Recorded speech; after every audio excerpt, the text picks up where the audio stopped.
তৃতীয় বিশ্বযুদ্ধের দিকে এগোচ্ছে পৃথিবী। ইসরায়েলের ওপর 300টি ব্যালিস্টিক মিসাইল, 200 ড্রোন হামলা করলো ইরান। এই প্রথম সরাসরি ইসরায়েলে হামলা করার সাহস পেল ইরান। আসলে ঘটনাটা হয়েছে তেহরানে, ইরানের দূতাবাসে হামলা চালিয়েছিল ইসরায়েল, এটা ইরানের কথা। সেখানে 12 জনের মতো সরকারি আধিকারিক মারা গিয়েছে ইরানের। তার বদলা নেওয়ার জন্যই এইরকম শয়ে ড্রোন মিসাইল হামলা করলো ইরান। ইসরায়েলে অনেক ক্ষতি করলো ইরান।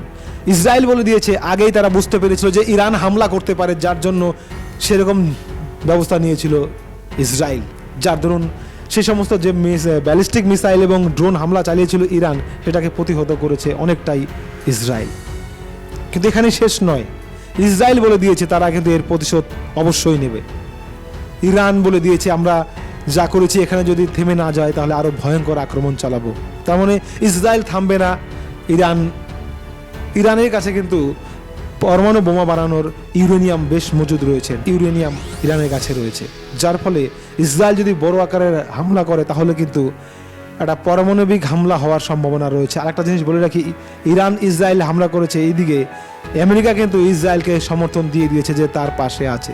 তার মানে ইসরায়েল কিন্তু হামলা চালাবেই। তার মানে কি, আর ইসরায়েল কিন্তু যেমন শক্তিশালী দেশ, ইরানও কিন্তু তেমন ভয়ঙ্কর একটা শক্তিশালী দেশ।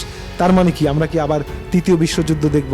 এই মধ্যপ্রাচ্য থেকেই ইরান দেখুন কয়েকদিন বেশ 7 মাস ধরে ফিলিস্তাইনি জঙ্গিদের সঙ্গে ইসরায়েলের কিন্তু একটা ব্যাপক সংঘর্ষ চলছে গাজা অঞ্চলে। এবার সরাসরি ইরান যখন হামলা করে দিল ইসরায়েল কিন্তু দমবার পাত্র নয়। আজ নেতানিয়াহু জানিয়ে দিয়েছে যে তারা হামলা করবেই।